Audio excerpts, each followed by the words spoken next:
Pour une première tentation wagnérienne, découvrez Tannhäuser de Richard Wagner au Grand Théâtre de Genève, du 21 septembre au 4 octobre. Le MAH a verni sa première œuvre hors cadre, découverte dans un instant. Le Cirque CNI a posé son chapiteau sur la plaine de Plainpalais, rencontre avec l'illusionniste Vincent Vigneault tout à l'heure. Au Bain des Paquis, la Fondation Martin Bodmer et les conservatoires et jardins botaniques nous plongent dans les plantes aquatiques, teaser en fin d'émission. La culture à Genève, c'est culte. Sur cette façade d'immeuble des Acacias, une fresque colorée, il s'agit d'une réinterprétation d'une œuvre de la collection du musée d'art et d'histoire, un projet hors cadre. L'idée, c'est que le patrimoine du musée en fait, soit présenté ailleurs, dans la ville, avec des codes nouveaux, avec des codes contemporains, des codes vivants, en l'occurrence ceux du graffiti. L'œuvre en question, La Fontaine personnifiée de Jacques-Laurent Agasse, un tableau peint en 1837 et qui a particulièrement marqué Serval, le poussant à en faire sa propre interprétation sur ce mur de 9 mètres par 16. C'est la première œuvre que j'avais été voir quand je suis arrivé à Genève, j'avais 8 ans. Je trouve intéressant la Fontaine personnifiée, c'est la première fois qu'il s'essaye au portrait féminin. Pas du tout son truc, moi non plus en l'occurrence, donc il y avait une vraie corrélation. L'idée c'était d'amener justement ce dialogue intergénérationnel entre peintres et je trouvais intéressant de prendre une peinture d'un peintre connu, mais une de celles où il avait pris des risques et de moi de me mettre aussi en danger en prenant le même risque qu'il a pris, c'est-à-dire d'aller sur un terrain visuel qui n'est pas forcément le nôtre. De la peinture au graffiti, de la toile à la façade d'immeuble, autre temps, autre procédé, mais un héritage assumé. Les codes couleurs, je les ai poussés au niveau de la saturation, mais ça reste ceux de l'œuvre originale. Et ce que je trouve intéressant justement, c'est cette continuité. Je pense qu'on est toujours le produit d'une tradition qui vient avant nous et de celles qui nous ont touchés. Et du coup, le MAH fait sens dans le sens que c'est aussi le dépositaire de toute une tradition de peinture.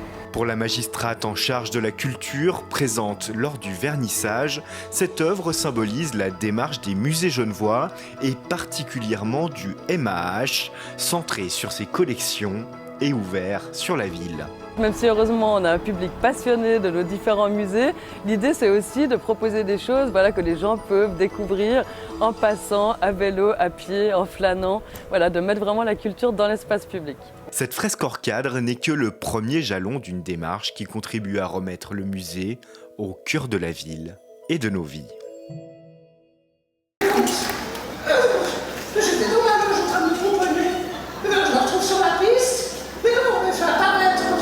Parmi les arts du cirque, l'illusion est une discipline qui fait rêver petits et grands. Cette année, le Cirque CNI a convié l'artiste français Vincent Vigneault. Pour moi, le maître mot, c'est la diversion.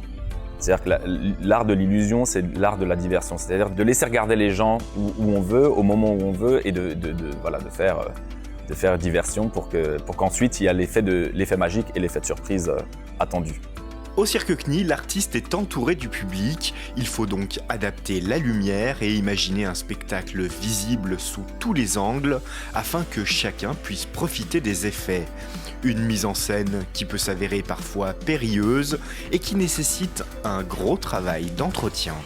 Alors en ce moment, on répète si on a quelque chose qui ne marche pas ou on doit revoir des lumières, etc. Mais par contre, nous, c'est tous les jours. On vient préparer le matériel, nettoyer le matériel, checker le matériel tous les jours. Et avant chaque spectacle, donc si on a 2 spectacles par jour, c'est 2 fois par jour. Si on en a 3, c'est 3 fois. Donc ça, c'est quotidien avant chaque spectacle.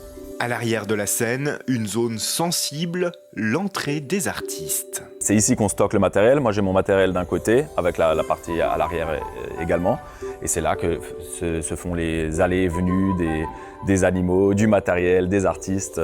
Tout est noir ici, tout se croise parfois au millimètre. Donc maintenant, ça tourne bien. Il ne faut pas qu'il y ait une nouvelle personne qui reste dans les parages pendant le spectacle parce que là, tout va très très vite. Pour être prêt rapidement, tous les artistes disposent d'une loge à proximité du chapiteau. Je partage la loge avec le clown, avec l'acrobate et je suis ici. Donc pendant le spectacle, on vient, on se change, on prépare les accessoires avant d'entrer en piste. Et le cirque, c'est aussi une vie sur la route, en caravane, dans ce grand village éphémère, au cœur de la plaine de Plainpalais. Bon alors clairement ça fait petit village de vacances parce que là on a toutes les caravanes l'une à côté de l'autre, donc à chaque ville on est un petit peu installé différemment, donc on a un autre voisin, donc on entend le voisin qui rentre, le copain qui revient des courses. Je pense qu'il faut aimer cette ville-là, je pense qu'on l'adore ou on la déteste, mais c'est magique. La magie du Cirque CNI à Genève est à découvrir jusqu'au 14 septembre.